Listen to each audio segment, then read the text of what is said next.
back to another F122 Kuruma. Let's play. This is part number 36, I believe. And today we will be doing the Brazilian Grand Prix. And we are 2 races left into the season. And go to the development message. We got our weight reduction, the energy stored cells positioning, which is really good. Forecast says qualifying looks to be a lot better than what it was showing for Mexico City, and race conditions is like the same as it was then. And we go over to the R&D tree real quick, and it got us the upgrade. And of course, we still got 2 weeks till the powertrain upgrades going are saved, but I'm still going to be working on the chassis department still. But my next upgrade I'm going to get, which will be after the first practice, is get the chassis factory efficiency, because if I can get that, because then that will help lower the prices out on this stuff. Because like I want it like low as these are, as high as it is here, and then after that I'll go after the aerodynamics efficiency chassis as well. But in the departments, the car departments are looking alright. My MGU-H and ES is look a little meh right now. I hope I don't have to replace it, because we got 2 races left into the season.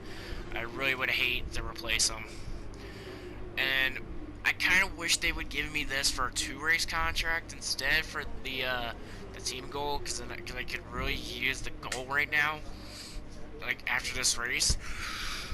Because 10 out of 6 complete, but after the final race I'll have 15 out of 6, so it's like I can really use the extra XP stuff so I can go into the RD tree and get stuff. And we're barely winning the rivalry over Ricardo. We have a landslide lead over Giovinazzi. We should be able to finish it up by the end of the season, hopefully. But other than that, let me go do my practice sessions and let me go qualifying, and I shall see y'all at the grid.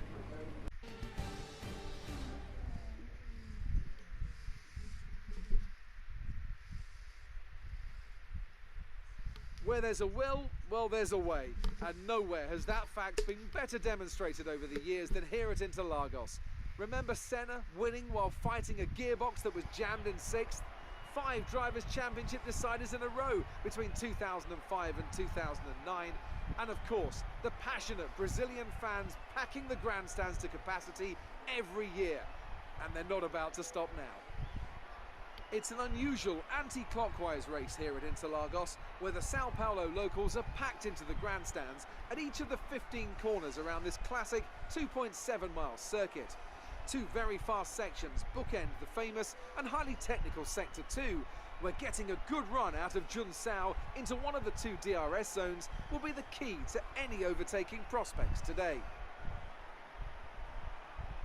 With so much on the line here today, I can't help but shake the feeling that we're going to have a bit of pushing and shoving, Anthony Davidson, especially into turn 1 this afternoon. Well, we do see a fair amount of that here at Interlagos, Crofty. It's a tricky braking zone, of course, as you're heading downhill into the Senna S, which always makes it easy to lock the inside front and run a bit wide. We've seen a number of occasions over the years with someone from the leading group taking a bit of a knock on the first lap and having to recover. That's one of the reasons we've had so many exciting championship fights here. Hopefully, though, it'll be a clean start, of course, but as you say, I wouldn't be too surprised if it's not. It's time to take a look at our starting grid for today's race. Gardner lines up on pole position, with Sebastian Vettel starting alongside. Looking down the rest of the grid, we have Verstappen, Hamilton, Charles Leclerc and Gasly, Perez, Norris, Grosjean and Lance Stroll, Weber, Albon, George Russell and Bottas, Butler, Raikkonen, Kevin Magnussen and Daniel Ricciardo. Giovinazzi and Carlos Sainz will start from the back of the grid. Now it's almost time to lights out, so let's go down to the track.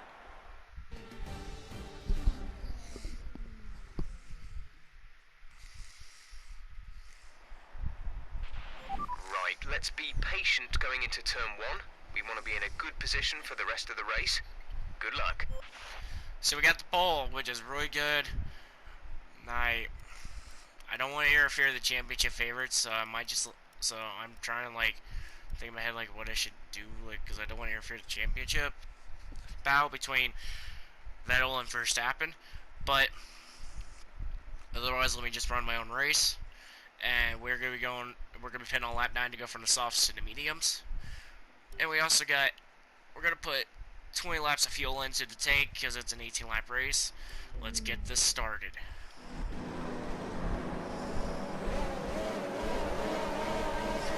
And the Brasilia Grand Prix is now officially underway.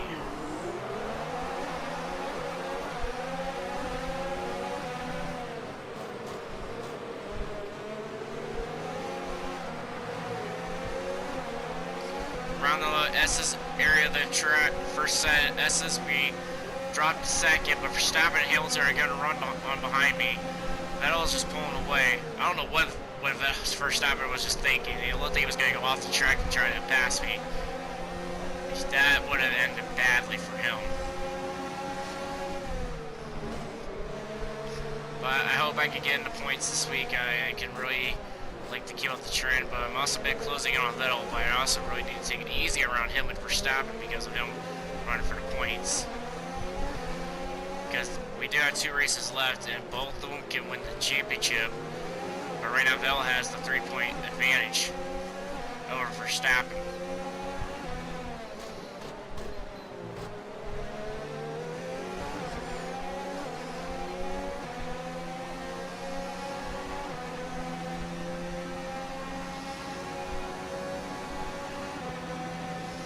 And we're going to be completing the first lap this time by. That start was okay. Now stay and Vettel's making a run.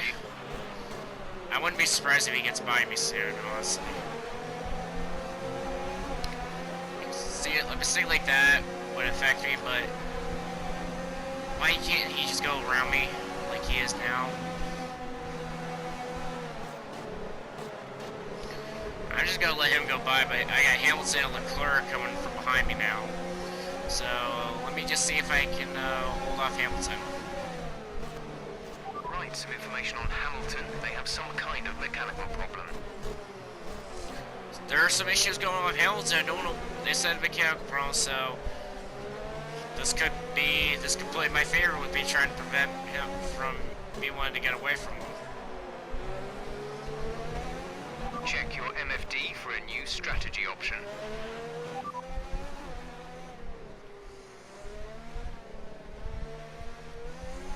Okay, copy that.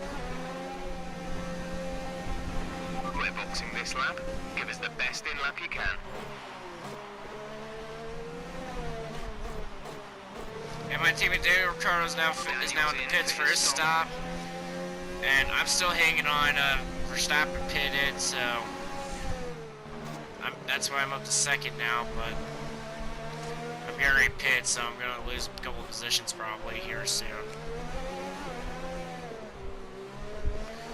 I want to try to stay ahead of Leclerc because if I'm thinking correctly, I feel like he might be pinned this time by. Because I saved enough ERS so I can use bridge mode and stuff to run these guys down so I can make sure I get my positions. I'm coming around to the corners now and I'm coming in to be pinned.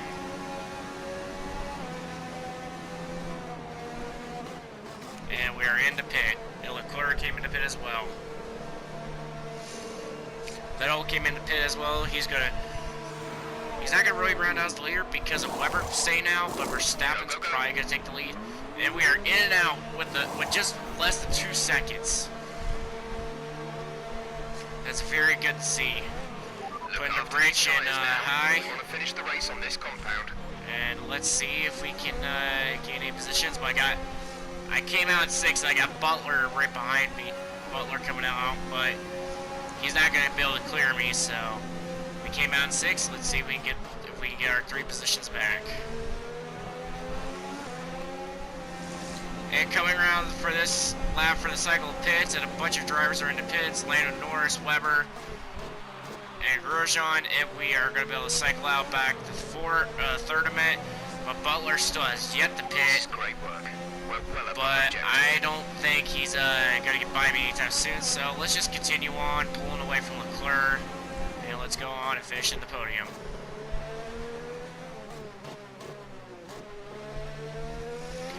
Max Verstappen has won the Brazilian Grand Prix, and we're coming around for the final corner for the final time, and we are going to finish at P3. Well done, good finish. You stepped up and achieved what we asked. Good job.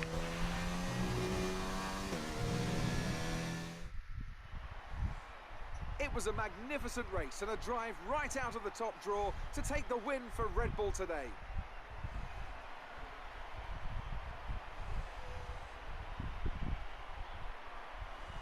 Talk to me, Ant. What was it that set them apart from the competition today? Well, they certainly stood out as a driver with tons of confidence on the track. I think their ability to keep their cool, even during some of the more hectic parts of the race, meant they were able to capitalise on the mistakes of other drivers, giving them the opportunity to make their way to the top spot with ease.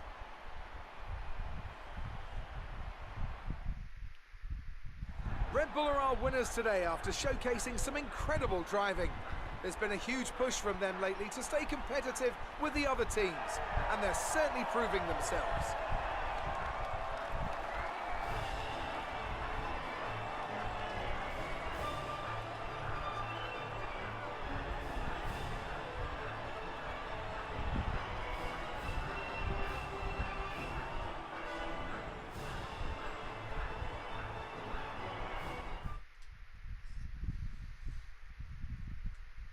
And now let's take a look at the drivers' standings. Max Verstappen now leads the Drivers' Championship. After an incredible day of racing, who was your driver of the day, Ant? Well, I have to give it to Lucas Weber. Cool, calm, collected, a very...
So we end up getting fourth place in this race, or third amount on the podium. We only went down 2 positions. And in the standings, we moved up from 9th to 8th. We have overtaken Devin Butler in the driver standings. We are not gonna be able to get past Lucas Weber. And by the looks of how the championship is looking for the Red Bull drivers, whoever wins that race will win the Constructor Championship. If Verstappen wins, he wins the championship. If Vettel wins it, then Vettel wins the championship. That's all it will depend on. And we moved up to 6th in the Constructors. We overtaken Ferrari in the Constructors because of because Paris finished 7th and I finished 3rd, and I got more points, so yeah. Amazing performance out there. I'm sure you're pretty happy with that. Lucas flew through the pack in that race. What's his secret?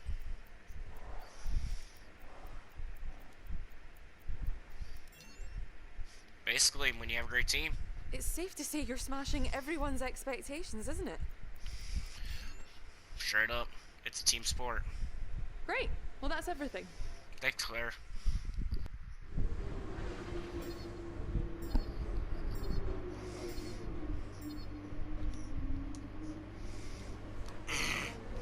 So in the next race, we'll complete the rivalry over Giovinazzi, which means we'll get that bonus afterwards. And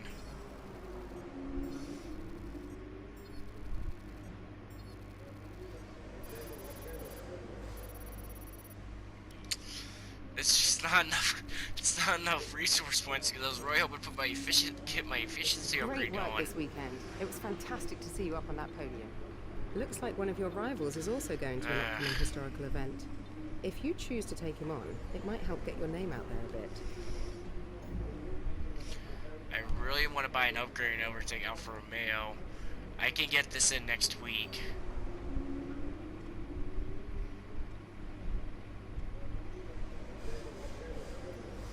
I really want to buy another upgrade, but right now I'm trying to get this upgrade in so that I can get, so that way all my 3 departments are at the factory. But the what's that what? Wind tunnel, like the quality stuff like that is through 2. I'm alright with that.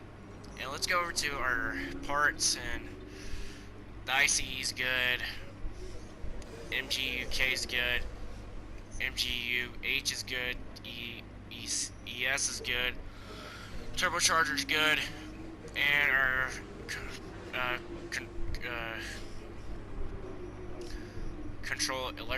electronics are good. Our gearbox is good as well. And if we look at the from where we finished last year to this year, we finished 19th last year, and we finished 3rd.